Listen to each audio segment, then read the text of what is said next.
The story opened inside a sun-drenched golden room, where a young nobleman sat in quiet elegance while a maid stood nearby, carefully attending to him. That afternoon, a very special tea had been served. A delicate blend of mint, softened by a subtle touch of cream. The young woman who had prepared it watched closely, barely able to hide her anticipation, eager to witness the nobleman's reaction. The nobleman, distinguished by his white hair and piercing blue eyes, lifted the cup and took a measured sip. He paused, his expression unreadable, gently stirring the liquid as though weighing something far more serious than taste. After a moment, he calmly asked who had prepared the tea. A young maid with brown hair stepped forward and admitted that she had made it herself. Without warning, the nobleman released the cup from his hand. It struck the floor and shattered into several sharp fragments, the sound echoing through the room. The servants froze in fear, stunned not only by the sudden violence but by the man's utter indifference as porcelain scattered across the tiles. He showed no irritation, no anger, only cold detachment. Moments later, he summoned a butler and stated, in a voice devoid of emotion, that he had disliked the tea and that the maid responsible should be dismissed immediately. Nearby, a blonde young woman stood in shock, struggling to process the cruelty of the decision. The nobleman's reaction felt especially harsh to her, because only a week earlier, the same tea had been praised with warmth and affection by her own father. A week earlier, inside Count Emmanuel's mansion, the blonde girl had carried a tray of tea to her father. He had taken a sip and smiled, telling her that he had never tasted anything so delightful. His praise had made her blush, happiness blooming quietly in her chest. That girl was Anna.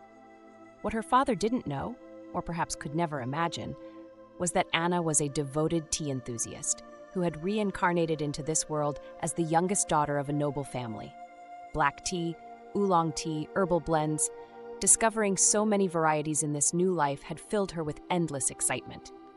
Tea had been her anchor, the one constant that made this unfamiliar world feel like home. As she smiled to herself, she reflected on what had truly helped her adapt. It wasn't just the tea. There had also been a boy from her childhood, the first person she had ever served tea to in this life. She remembered how they had once promised each other that one day they would open a tea shop together. A small, peaceful dream brewed from innocence and hope. Her thoughts were abruptly interrupted when her father asked whether she would consider taking a job as a maid at the palace. The suggestion hit her like a sudden chill. Now that she was grown, her father felt he had to be honest. Her older sister would inherit the mansion, and there would be little left for Anna.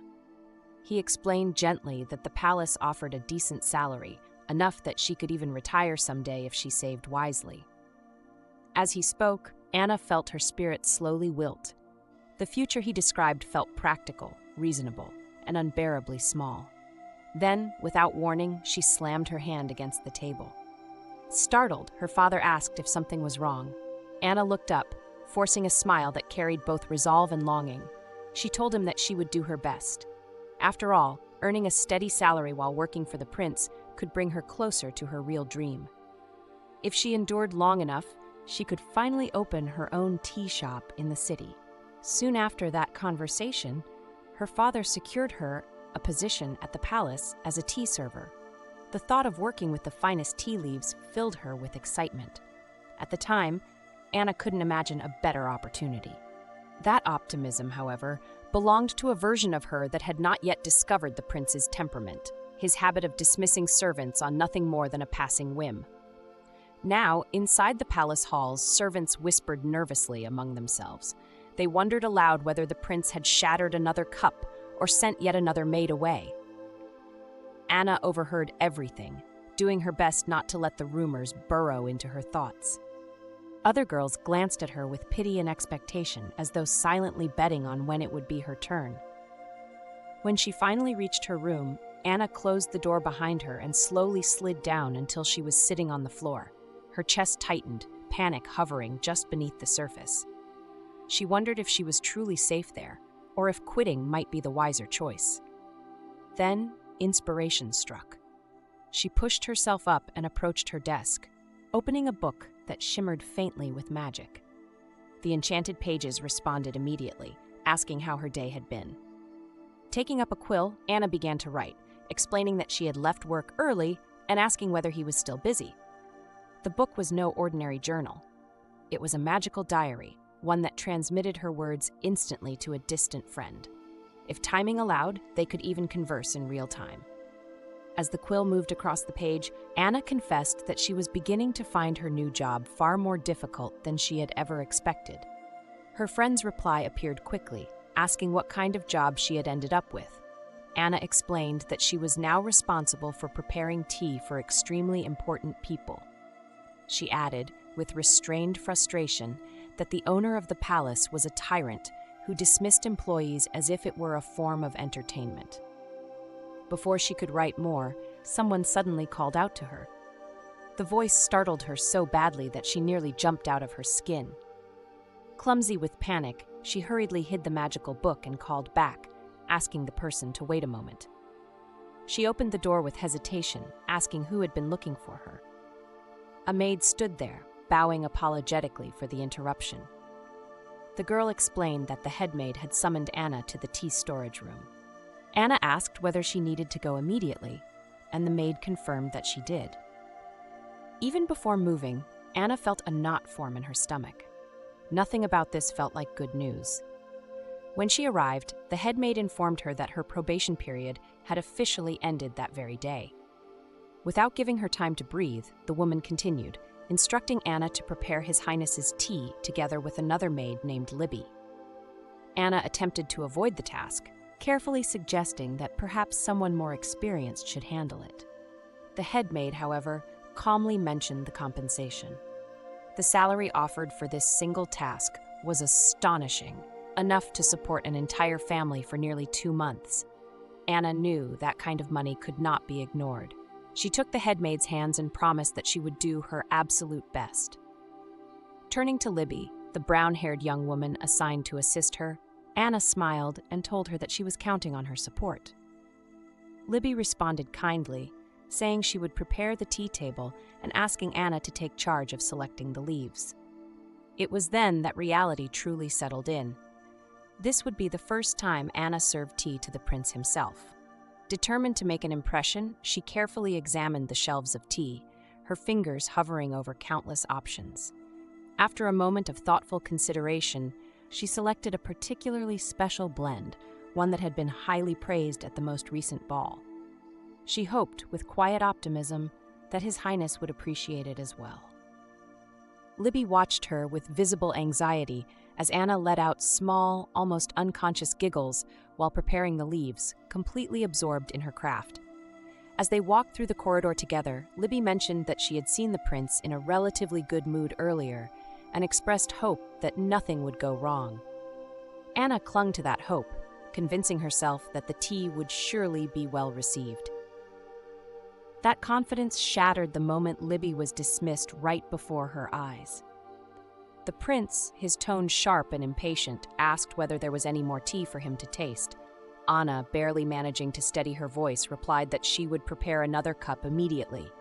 She hurried to brew a fresh blend, the water freshly boiled, her hands trembling as she worked.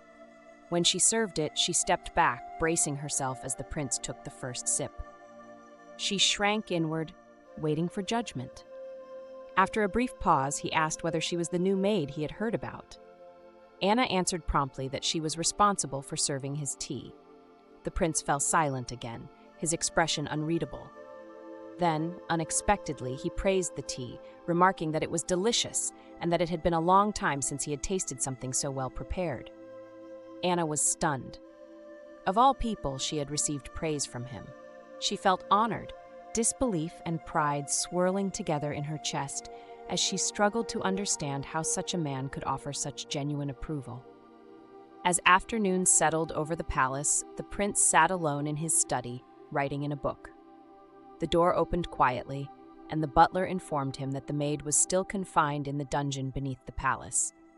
The butler carefully explained that leaving her there any longer could cause unrest among the other servants. The prince dismissed the concern, stating calmly that there was no need to worry about such things. Ignoring further protests, he instructed the butler to ensure that tea would be served more frequently starting the following day. Deep beneath the palace, a torch flickered against damp stone walls. Libby sat alone in a small cell separated from the other maids, sadness weighing heavily on her. The dungeon felt oppressive, its gloomy atmosphere pressing in from all sides. Suddenly, a blond young man appeared behind her, his presence silent and unsettling. He told her that her hard work would not be forgotten. Being close to the prince, he implied, was an exhausting burden, one that required sacrifice. He looked at her with a strange, unreadable expression and reminded her that promises had to be kept.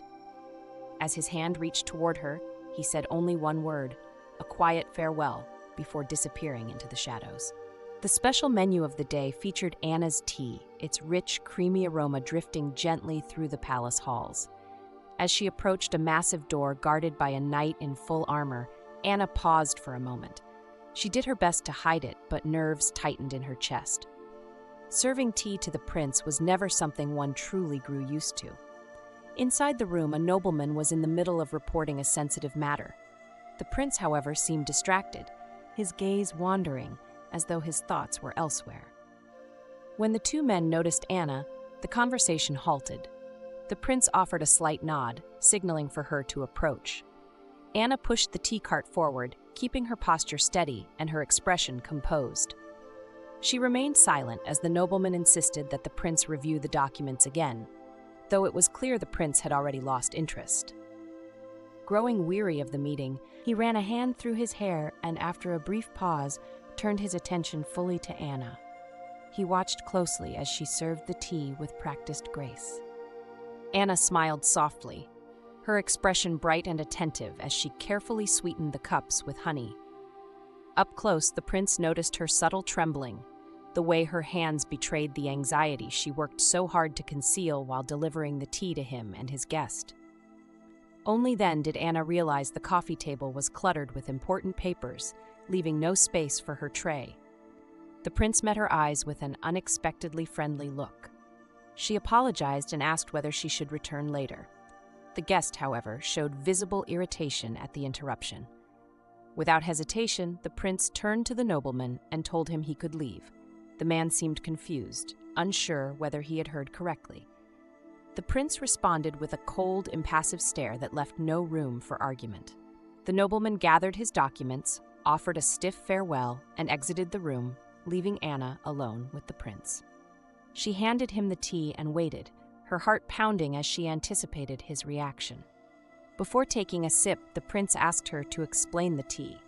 Though her nerves threatened to overwhelm her, Anna knew she couldn't refuse. She explained that the tea came from the first harvest of the southern region, collected at the beginning of the season on the kingdom's high plains. She described how only the softest leaves from the bushes had been selected for the blend.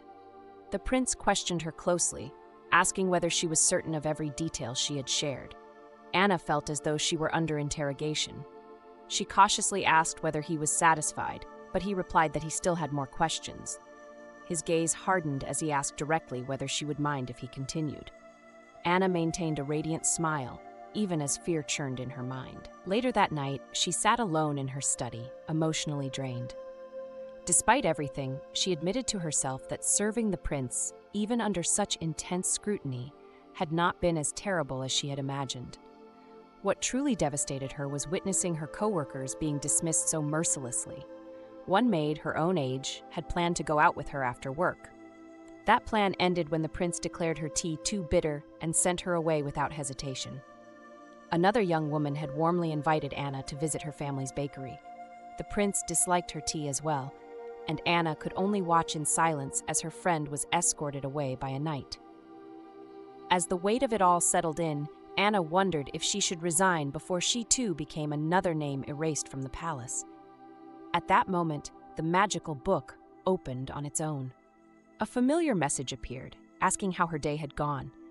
Her friend expressed hope that she wasn't working herself too hard and wondered whether anyone was troubling her. Tears welled in Anna's eyes as she looked down at the page. She wrote back, explaining how difficult the day had been, how her coworkers had been dismissed before they even had the chance to properly train her. Her friend replied that the place sounded terribly managed and, without hesitation, invited her to come work with him instead. Anna declined gently. She explained that if they worked together, they wouldn't be able to talk as freely as they could now. Still, she thanked him sincerely, understanding how meaningful the offer was, especially knowing that his family dealt in commerce and imports, and that he would soon become the heir. The thought comforted her, even as uncertainty lingered in the quiet of the night. Not long after, a sudden knock echoed through Anna's room, startling her from her thoughts. At that hour, she couldn't imagine who would be calling for her. When she opened the door, she found herself face to face with the head maid, whose stern expression immediately set Anna on edge. The woman informed her that starting the next day, the prince's tea breaks would be doubled. Anna blinked in confusion. The head maid clarified that the existing schedule would remain unchanged, but the prince had requested an additional tea service between lunch and dinner, complete with suitable accompaniments. The realization hit Anna like a thunderbolt. Not only would her workload double, but she would also be required to face the prince more frequently, dramatically increasing her chances of being dismissed. In that moment, it felt as though her soul was quietly attempting to leave her body. Then the head maid delivered the final detail. Since Anna's responsibilities would double, her salary would be doubled as well. Gold coins immediately filled Anna's imagination. Visions of her future tea shop shimmered before her eyes, and without hesitation, she accepted the offer with eager enthusiasm. The following day, however, reality caught up with her. As Anna stood in her room preparing yet another set of teas, she wondered what she had been thinking when she agreed to the increased workload. Needing money this badly felt embarrassingly transparent. Dealing with the prince's impossible standards was already terrifying enough. Why did he insist on questioning her relentlessly as well? She had once believed him to be a quiet man, but that illusion had quickly dissolved. By afternoon, after multiple exhausting trips delivering tea throughout the palace, Anna finally returned to her quarters, completely drained. Just as she collapsed into a chair, her magical book began to glow with a soft golden light. She picked it up and read her friend's message, which gently asked whether she had already had dinner. Realizing how consumed she had been by work, Anna admitted to herself that she had barely eaten. Her friend immediately guessed that she'd had a long day. He then asked whether there was a particular reason she continued to work in such an unhealthy environment. Through the glowing pages, he offered to recommend her to other places if she felt uncomfortable remaining where she was. Anna felt a wave of warmth at his concern. She explained that although the work was exhausting, the pay was excellent, and that was why she had decided to endure it a little longer. Her friend asked what she was saving so much money for. Thinking of her childhood promise, Anna revealed that she was saving to open a tea shop in the capital. There was someone she deeply wished to meet again. As she wrote, the image of the prince's unyielding gaze crossed her mind.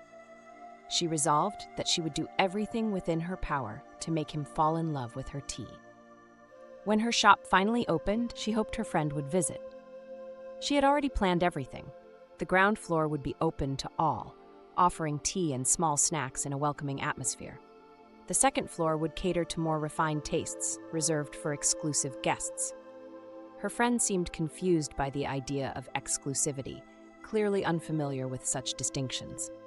Anna began to explain that those guests would be very important people. But before she could write another sentence, the book slipped from her hands. It flew through the room, pages tearing free as though caught in a sudden whirlwind. Anna cried out in alarm, raising her arms to shield herself as the pages swirled wildly around her. The book began to shine with an intense golden light, filling the room with an eerie glow. Then, just as suddenly, it fell silent. The room was left in complete disarray, papers scattered everywhere. Shaken, Anna picked up the book. When she opened it, she found a simple bookmark tucked inside. She removed the delicate piece of paper, struggling to understand the words written upon it. The message warned her never to reveal to anyone that she was a foreigner. Anna stared at it in shock. She had no idea where the message had come from. As if nothing had happened, the day's menu awaited her attention. Anna's special tea for the day was honey tea, a gentle blend known for its natural properties that help prevent colds. Yet her thoughts lingered on the mysterious message. The bookmark was finely engraved, beautiful and unsettling all at once, leaving her with far more questions than answers. Anna couldn't shake the feeling that the warning had come from the same man who had sold her the book.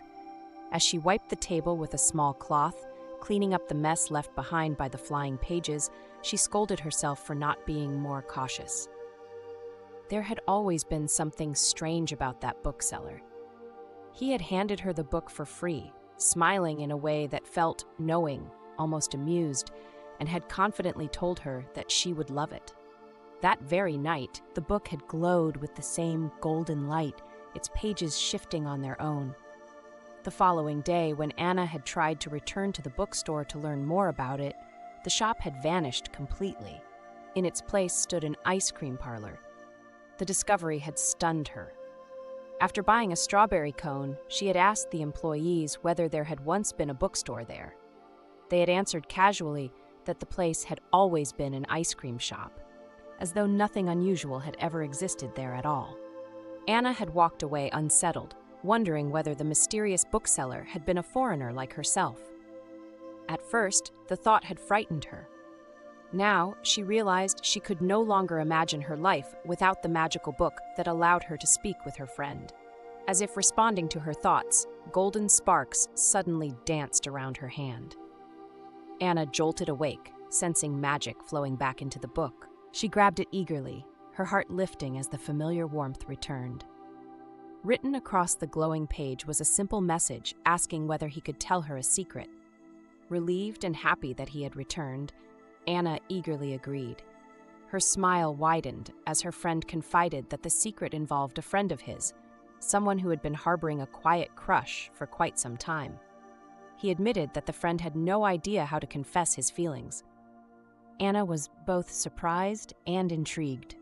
She assured him that he could rely on her advice. Thoughtfully, she suggested that he meet with the girl more often, ask her plenty of questions, and focus their conversations on topics she enjoyed. If he did that, she believed the girl would naturally grow fond of him. Later, Anna entered the chambers, pushing her tea cart ahead of her. She quickly spotted the prince, buried beneath towering stacks of documents. He looked utterly exhausted, yet even in his fatigue, there was something strikingly attractive about him. She remembered the butler's earlier warning that the prince hadn't slept the night before and might be more irritable than usual.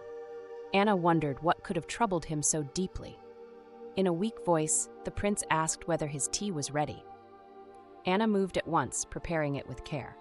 When she handed him the cup, she gently explained that she had made a slightly stronger black tea, having learned that he had barely slept. The prince took a sip. Anna watched closely as he let out a long, quiet sigh, the tension visibly easing from his shoulders. She turned to leave, but he stopped her, asking her to stay. With a surprisingly friendly expression, he remarked that he had time to chat for a moment. Anna was taken aback. Despite his exhaustion, he asked her about the tea she had served that day.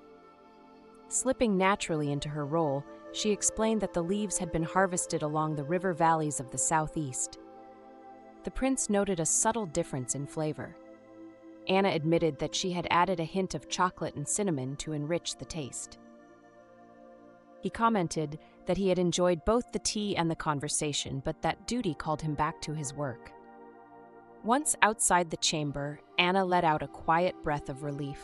She had expected far more questioning and hadn't thought he would have the time or patience for it that day. As she walked down the corridor, someone called her name. A cheerful woman named Constance waved enthusiastically, approaching Anna with a warm smile. She explained that she wanted to discuss the prince's dinner menu and added how pleased she was to see that Anna hadn't been dismissed. Constance was the head chef responsible for all of the prince's meals and desserts, and more importantly to Anna, she was the person she trusted most in the entire palace. Anna found herself remembering her early days in the palace kitchens, when she had still been clumsy and overly anxious, constantly fussing over dishes and utensils. Back then, whispers often followed her. Some of the other maids gossiped behind her back, their hushed voices sharp enough to sting. Hearing it all had made her chest tighten with discomfort. Those murmurs were abruptly cut short when Mrs. Constance strode into the kitchen. Her presence alone silenced the gossip. She scolded the maids, demanding to know where the tea leaves she had requested were, her tone firm enough to leave no room for excuses. That was when she noticed Anna standing off to the side, quietly crying. Mrs. Constance immediately softened. She walked over and gently patted Anna on the shoulder, the unexpected gesture making Anna look up in surprise.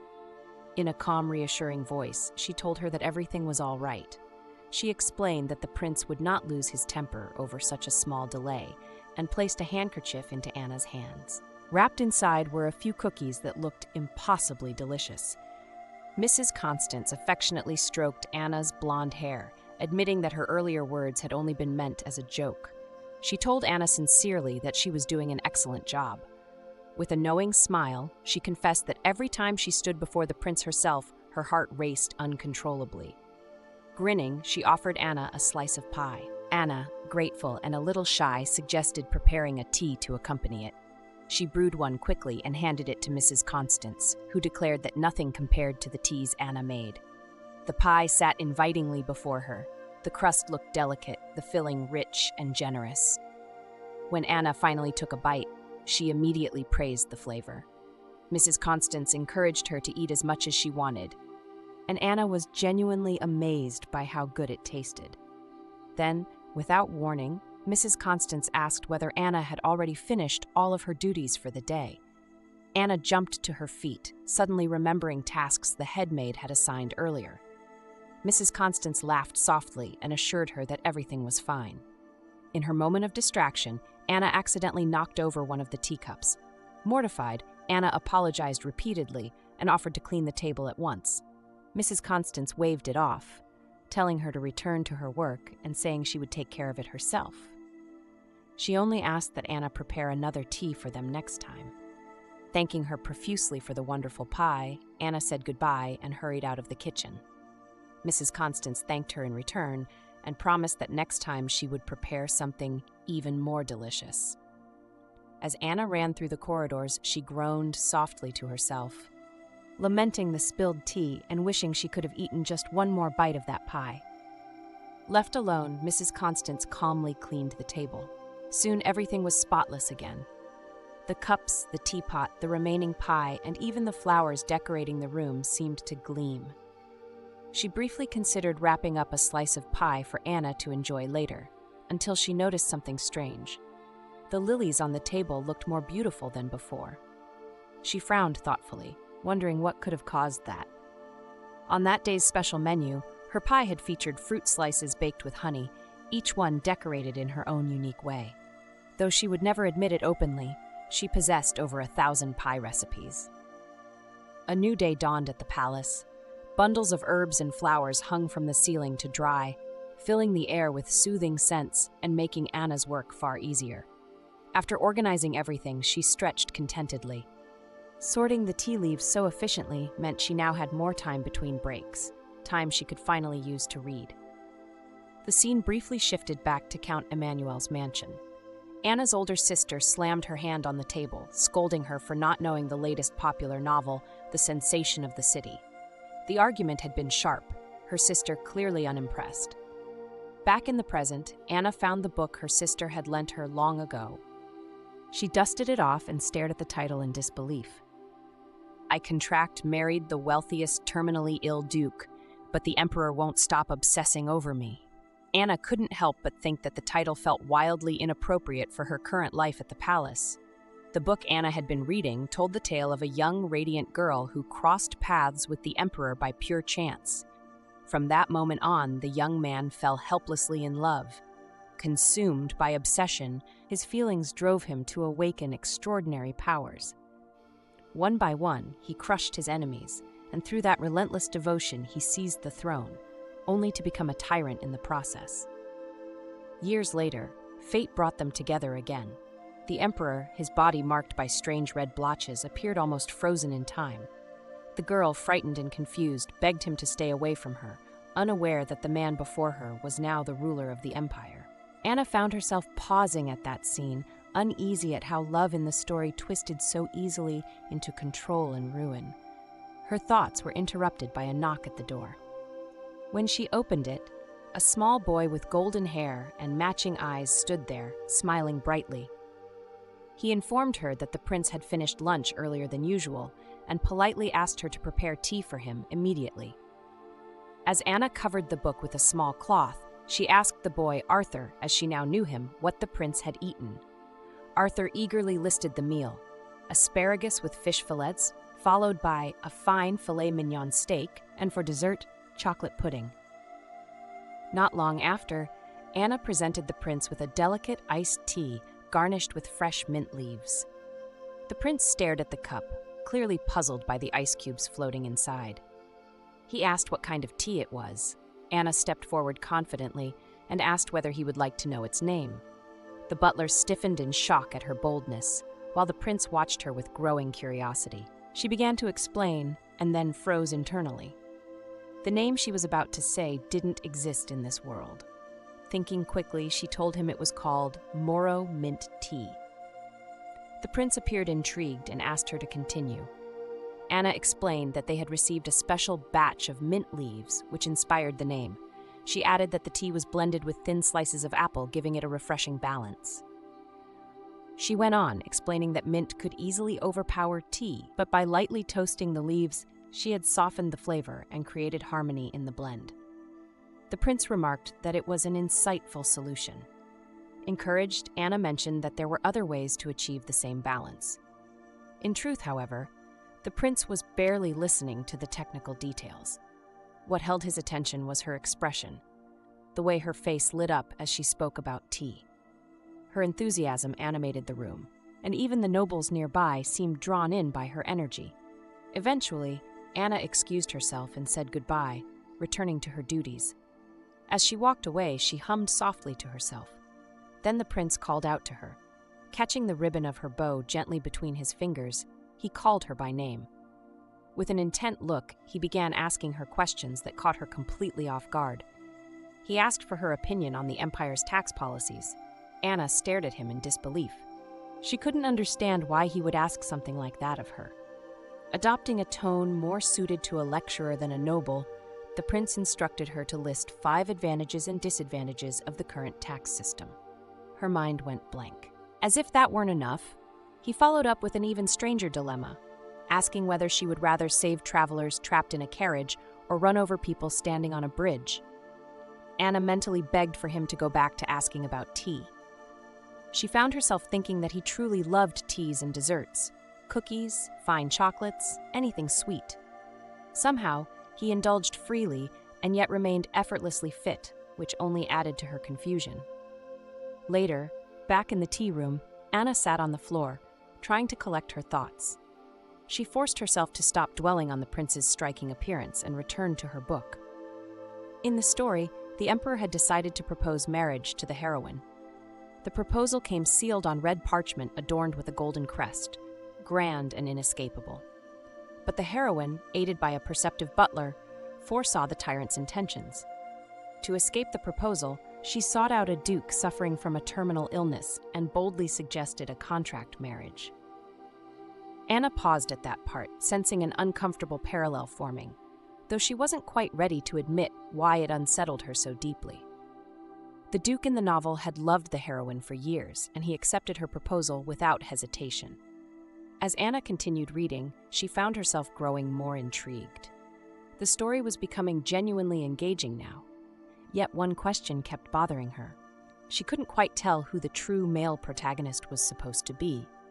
Elsewhere in the palace, in another set of chambers, the prince summoned his butler, Tyrant. Tyrant entered promptly, already bracing himself, and cautiously asked whether there had been an error in the royal accounts. The prince dismissed the concern at once, stating that Tyrant's calculations were flawless. That response alone was unsettling. The prince then mentioned that he wanted to ask him something.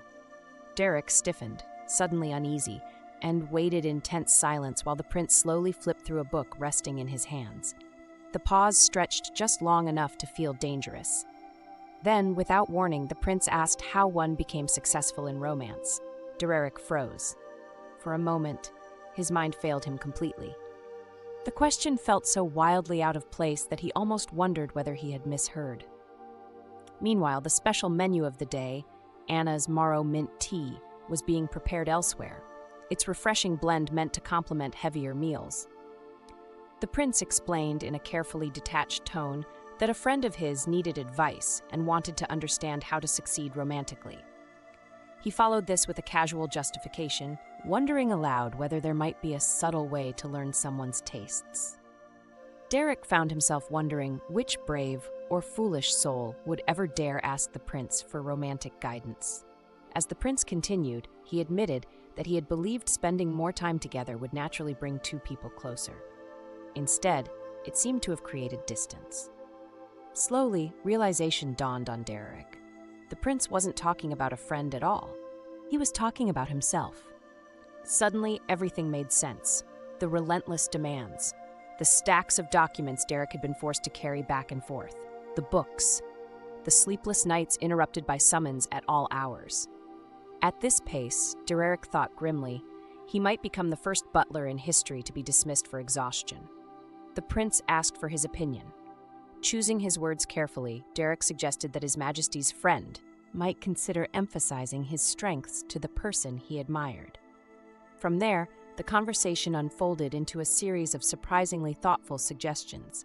The following day, Anna knocked on the prince's door to deliver tea. When she stepped inside, she nearly halted in place. The prince was radiant. So radiant, in fact, that it momentarily blinded her. Derek's first piece of advice had been to emphasize his strengths, and the prince had clearly taken that to heart. He seemed impossibly composed, polished, and confident. The second suggestion had been even stranger, to remain silent in the presence of the person he was interested in. The prince stood as Anna entered, and she instinctively raised a hand to shield her face, unsure why her heart was suddenly racing. That day's tea had been prepared using the softest leaves of the season, topped with delicate flowers from the central region of the kingdom. True to his plan, the prince said nothing. Anna served the tea politely, the silence pressing in around them. Internally, she couldn't help noticing just how handsome he was. His delicate features, pale hair, striking blue eyes, and an appearance that felt almost exotic in its refinement. As she worked, she explained that the high plains were often wrapped in mist, a natural condition that preserved the flavors of harvested leaves and flowers. She added that the tea's delicacy paired especially well with the palace desserts. The prince took a generous sip. Anna grew increasingly confused. He wasn't asking questions. He wasn't interrogating her. The silence was unfamiliar, almost unsettling. When he finished the tea, Anna discreetly stepped back, retreating faster than usual, as though trying to escape before another barrage of questions could begin. As soon as she left, the prince opened his eyes. From behind a barely cracked door, Derek peeked inside and quietly asked whether the advice was working. Later that afternoon, Anna wondered what mood the prince might be in. Wearing a serious expression, she entered his chambers once more. But before she could even present the tea, she was met with a startling sight. The prince was dressed in attire from the southern region of the empire. Anna struggled to hide her surprise. What she didn't know was that Derek's third piece of advice had been to expose himself more, to be seen in new ways. Her composure wavered as she nervously explained that the day's tea had been infused with cranberries. Seeing how nervous Anna had become, the prince asked whether she was feeling unwell. That was the moment everything unraveled. Anna's eyes drifted downward, and before she could stop herself, she caught sight of the prince's perfectly defined abdomen beneath his loosely arranged clothing. Her mind went completely blank. In sheer panic, she abandoned the tea on the table and bolted from the chamber without another word. The prince stood there in stunned silence, utterly unable to understand why she had fled so suddenly. Later, back in her quarters, Anna was still shaking. She replayed the scene over and over in her mind, mortified by the way she had run away. What kind of torment had that been? Had he done it on purpose? Was this his way of forcing her to resign?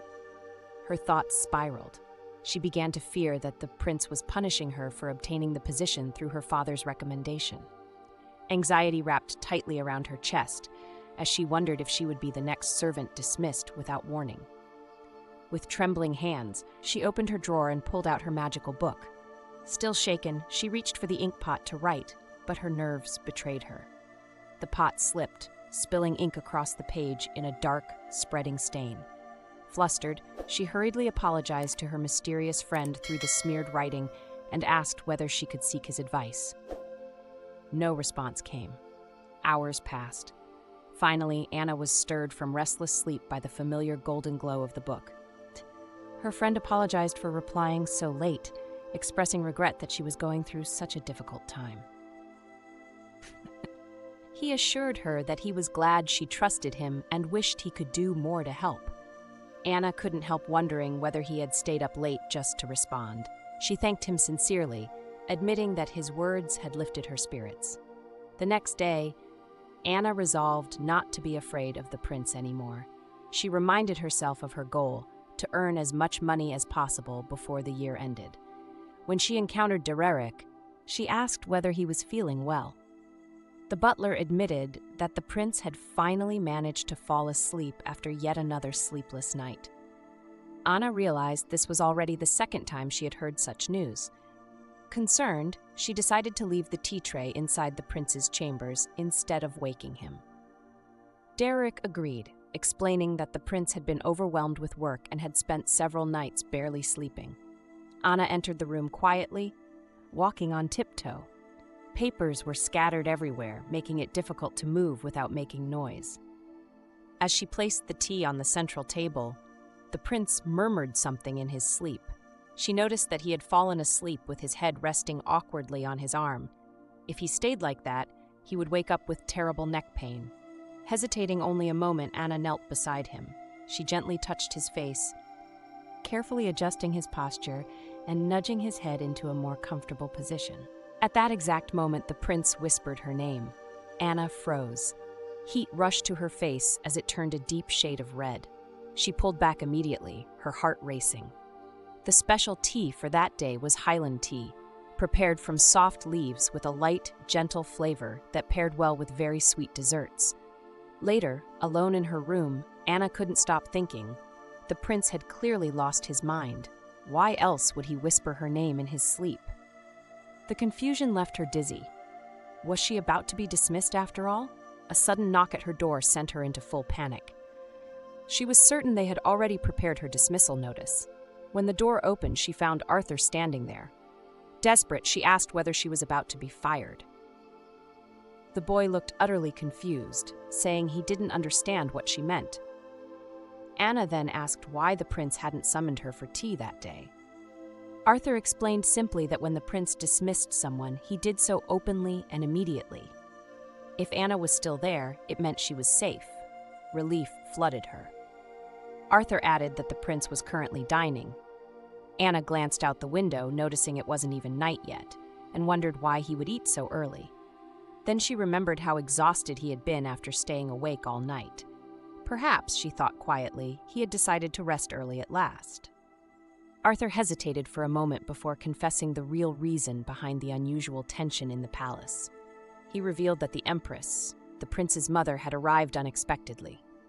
The news left Anna stunned. As if that weren't enough, Arthur added that the Empress had personally requested to taste Anna's tea, throwing the entire kitchen into chaos.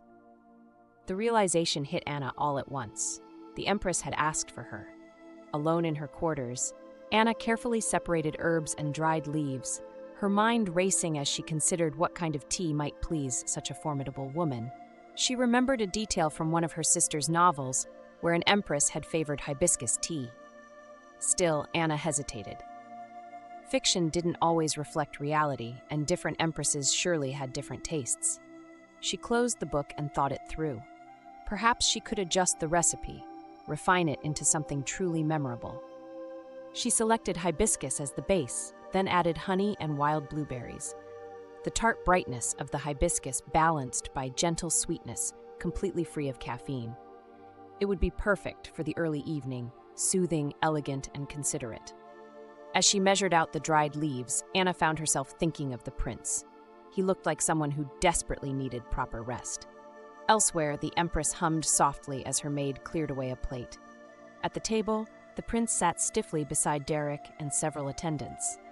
while across from them the Empress appeared thoroughly amused by the entire situation. She wore a cheerful smile that, paradoxically, made everyone else uneasy. The prince finally asked her without subtlety why she had come. With a dismissive wave of her hand, the Empress asked what the problem was. Whatever it might be, she claimed, it could be solved simply by adding one more plate to the table. She explained that she had grown curious about the famous tea prepared by a young girl. Rumors, she said, had a way of traveling quickly, and she wanted to know whether they were true. Months earlier, during a lavish palace gala, the prince had been enjoying a drink beside his butler. Without warning, he had called Derek's attention and pointed toward a young woman serving refreshments. He had asked who she was. Derek had explained that she was Lady Anna, the youngest daughter of Count Emmanuel. He added that her teas were said to be beloved by the nobility. The prince had observed her quiet smile and friendly demeanor. When Derek asked whether he would like another drink, the prince had replied that he wouldn't, not there. When pressed for clarification, he had simply ordered Derek to hire the young woman as a palace servant. Back in the present, Derek felt a quiet satisfaction at having followed that command. The prince, however, was growing increasingly irritated by his mother's playful behavior. He tried to redirect her attention, but it was already too late. The Empress's gaze had settled firmly on Anna. At that moment, Anna entered the dining room, pushing her elegant tea cart. The prince paused, his eyes fixed on her longer than he intended. Anna noticed and hesitated briefly, her steps faltering. The Empress, on the other hand, remained perfectly composed. Anna immediately began preparing the hibiscus tea. That evening, both the tableware and desserts were especially exquisite. The prince and the Empress waited in silence as she worked. The Empress watched everything carefully. She studied her son's posture, his expression, and the way his attention never truly left Anna. Something about him seemed different, softer, perhaps. It was as though Anna herself was reflected in his gaze. Despite his striking appearance, the prince looked exhausted. Anna noticed it too, and quietly wished she could do something to ease his fatigue. Deciding to let the tea steep a little longer, she focused on the task at hand. The prince continued to watch her, and under the combined scrutiny of both mother and son, Anna felt her cheeks warm. Inside, she wondered how a single minute could stretch into something that felt endless. The hourglass marked the passage of time, grains of sand slipping steadily downward. When the hibiscus tea was ready, Anna served the cups with practiced grace. The Empress asked whether it truly was hibiscus tea. Anna confirmed, adding that the petals had been infused with various fruits to enhance the flavor. When the Empress praised her skill and acknowledged her talent for tea-making, Anna felt deeply honored. The approval carried weight, far more than she had expected, and for a brief moment, the tension in the room softened, replaced by quiet admiration. The noblewoman looked genuinely pleased as she set her cup down. She admitted that it had been a very long time since she had enjoyed tea of such remarkable quality. With a nostalgic smile, she shared that her father had loved hibiscus tea deeply. When they were young, he used to court her mother by preparing tea from freshly picked hibiscus blossoms gathered from the garden during summer afternoons. Anna froze for a brief moment. The story felt oddly familiar. The prince, intrigued, asked when exactly that had happened. The Empress explained that his grandfather had spent many years in the western region of the kingdom during his youth. The prince frowned, confused, and pointed out that his grandmother should have met his grandfather only after he ascended the throne. The Empress laughed lightly and asked whether his grandfather had truly told him that. She suggested that he had likely been embarrassed about the years he spent as a hostage. The revelation sent the prince into visible confusion. If that were true, it would mean his grandmother had married more than once. After all, she had been the Duchess of Rosewood. As the conversation unfolded, Anna felt her breath catch. In the novel she had been reading, the heroine's first love had been the emperor during the time he lived as a hostage. Years later, she married a duke. After his death, she married again, this time to the emperor, her childhood love and eventual tyrant ruler. The realization struck Anna like a thunderclap. Could it be that the prince's mother was exactly who she thought she was? The Empress wasn't just similar to the heroine of the book. She was the heroine. Anna stood there in stunned silence, her mind racing. Had the author lost sense of reason, or was the truth far stranger than fiction? The special menu of the day, hibiscus tea blended with flowers and assorted fruits, suddenly felt heavier with meaning. That tea, she now realized, was the Empress's favorite. Growing bored, the Empress waved the topic away, telling her son that the story was far too long and complicated to explain properly. To tell it all, she joked, one would need to write an entire book.